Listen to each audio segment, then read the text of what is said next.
the Florida Writer Podcast, a discussion about writing and other things. Hello, and welcome to another edition of the Florida Writer Podcast.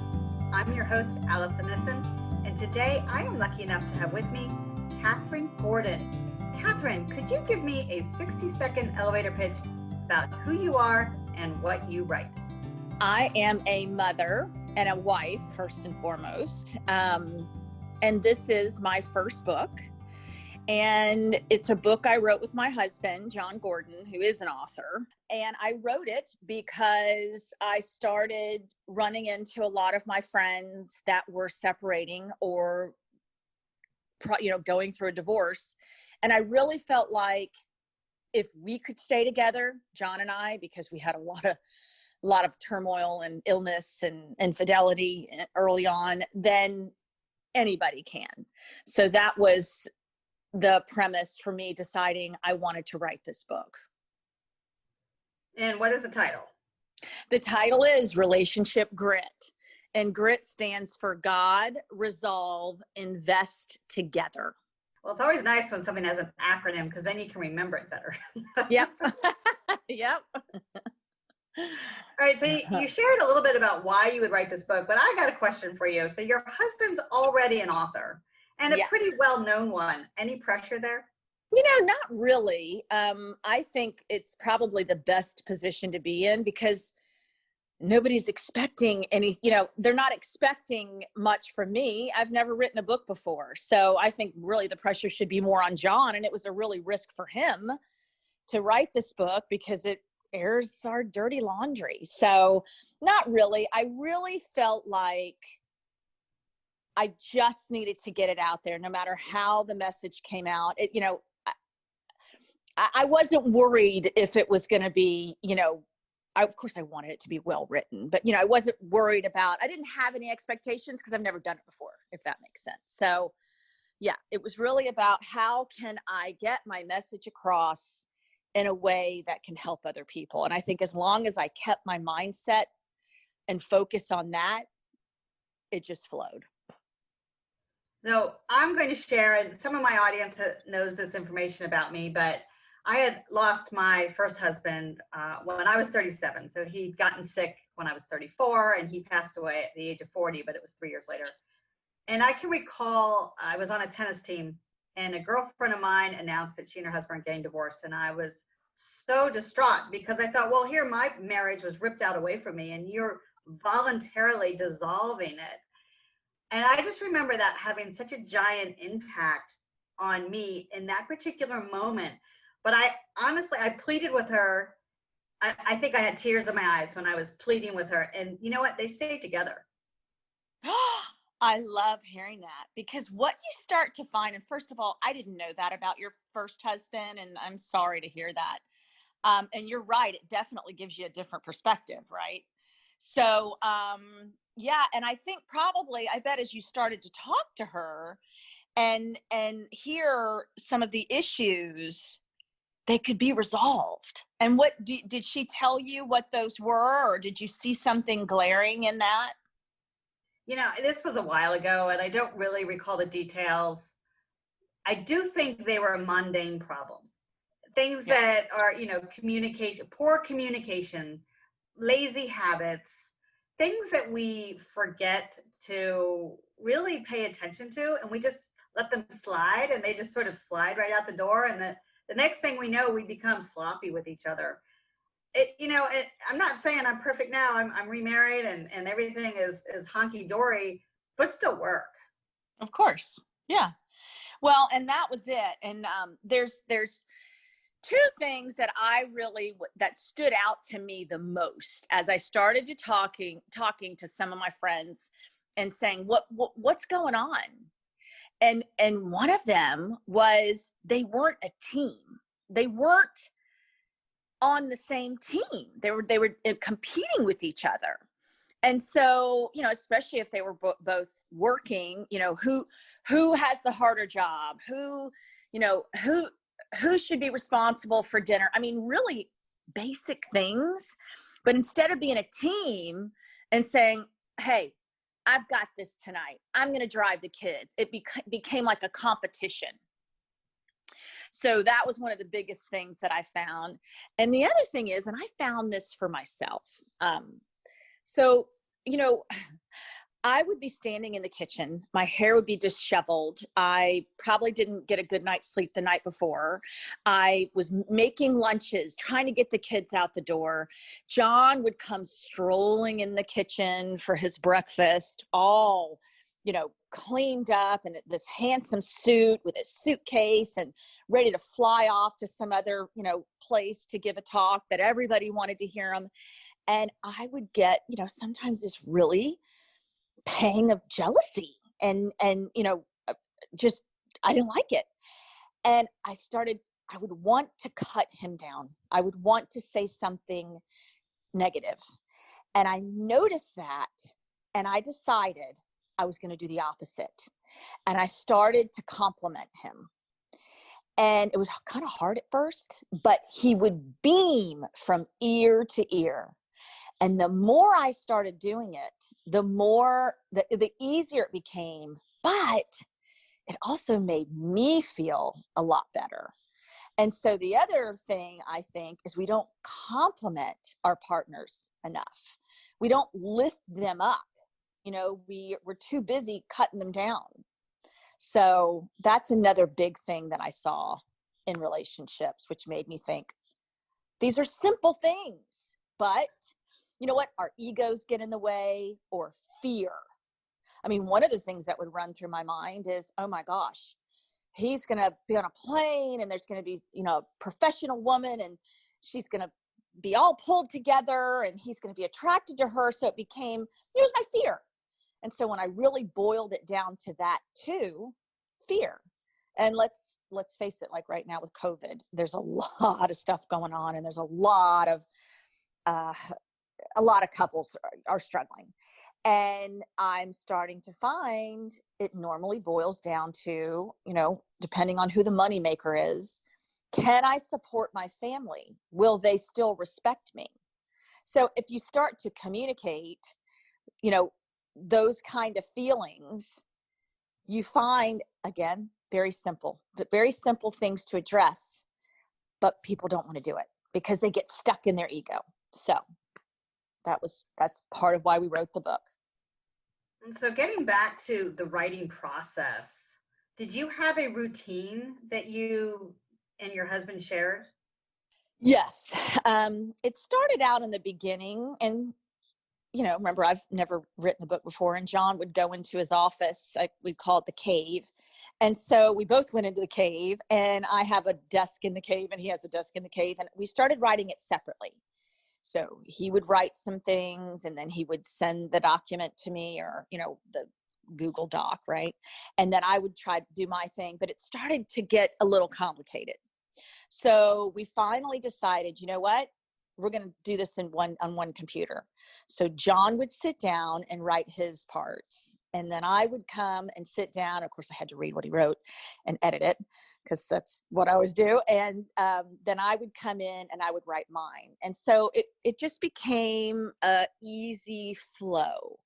And the other thing that happened is, and this is definitely symbolic of our life or our personalities, I am a talker. And I can just talk. Can you tell? And then Jon is very organized, very clear about what he's saying or where it goes. And so he would come in and see what I wrote and say, "Oh, you don't want to put that there. That's going to go in the next chapter." So it was great, actually. You know, how was it writing a book with Jon? It was great. So yeah, he makes it really easy. He's good at what he does. So I'll give him that. All right. So just confess, come on. It had to be like, what do you mean that I didn't put it in the right spot? Oh, okay. So that part wasn't the part that caused issues. It was the stories we were telling. So as we started to relive things that had happened to us in our marriage, we started to fight. So the writing process itself, while could get a little, you know, it really was the smoother part. It was really the content. So, bringing up, he was horrible to me at a time when I was very, very sick. And so as we started reliving that, as I told it in the book, the fighting started. So that part definitely caused turmoil. Yeah. And it was cathartic. I mean, we had to kind of go through it again. And yeah, it was difficult. There were times I thought, well, gosh, I don't know if I want to be with this guy. And of course we would realize what was happening, and yeah, try to move to the next step. So yeah, that part was tough. Well, this is more of a guidebook. It really is a biography or an autobiography of your lives together. So as a memoir, and you were feeling the anxiety and the stress and the strife that had happened previously in your life, reliving that, obviously it was difficult. Did it help bringing out the emotion that your words would have? Absolutely. Yes. Yeah, because reliving it brought back the feelings that went along with those situations. So it did make it easier in the writing process to express those feelings and emotions that were happening at that time. So it helped with the writing process, but definitely, caused conflict with us, but it was helpful. Yeah.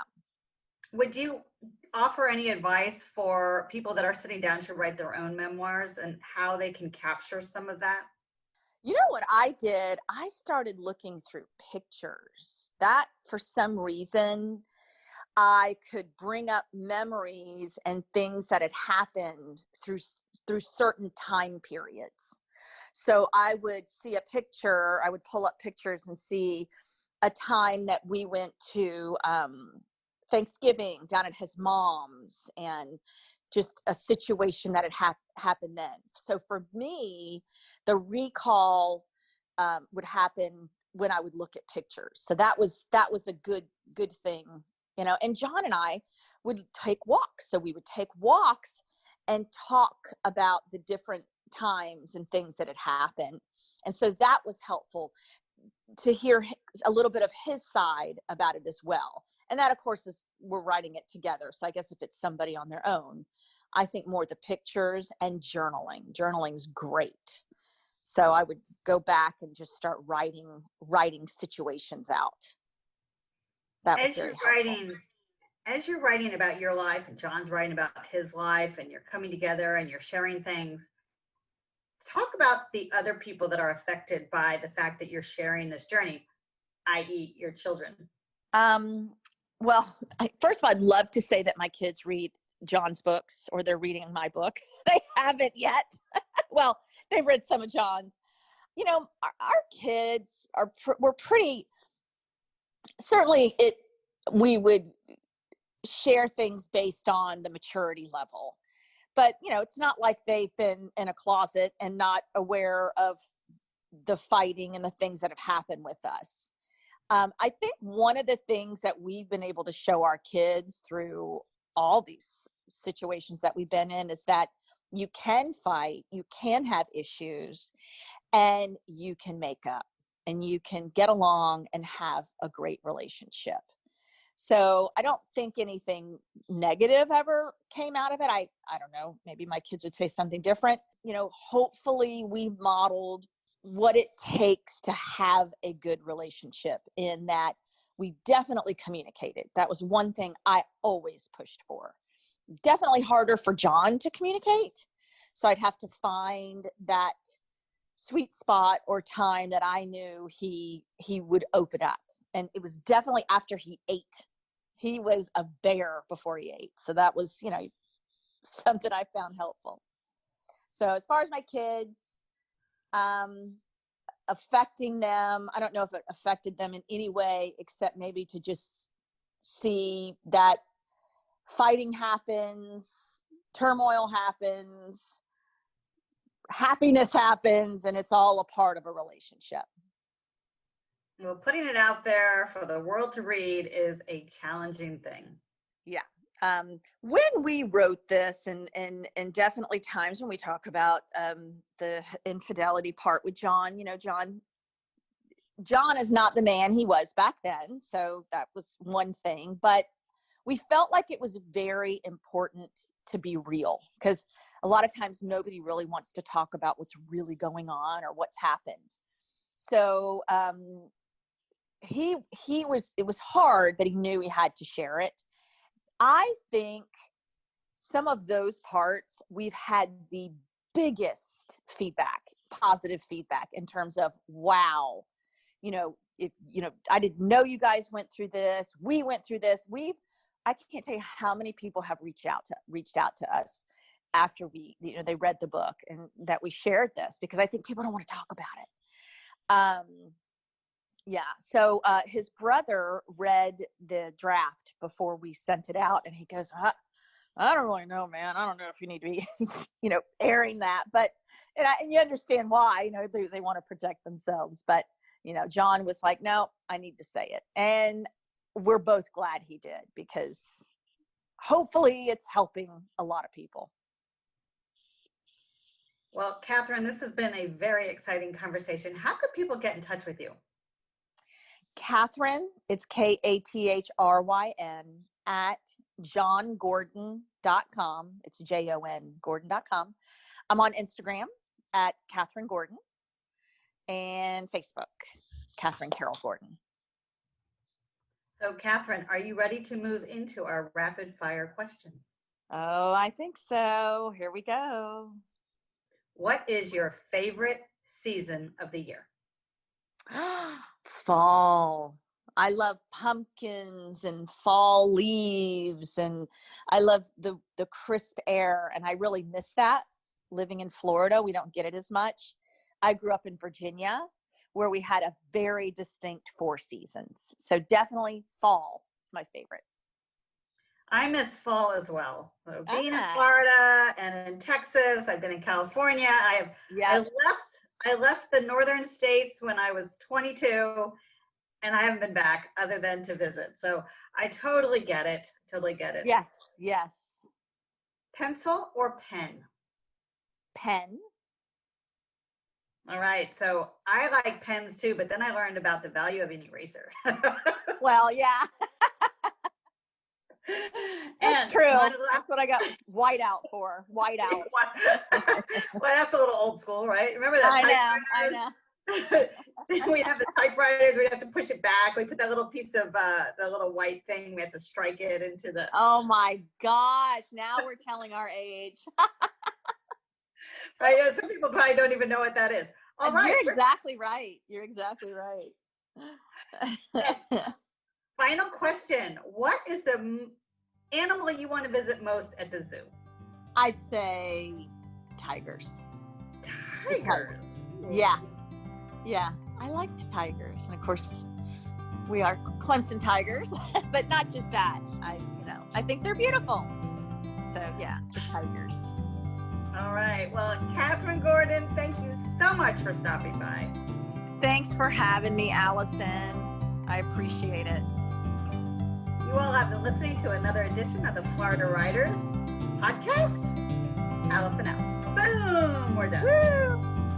Kathryn Gordon is a wife, mother, businesswoman, movie producer, and co-author of Relationship Grit.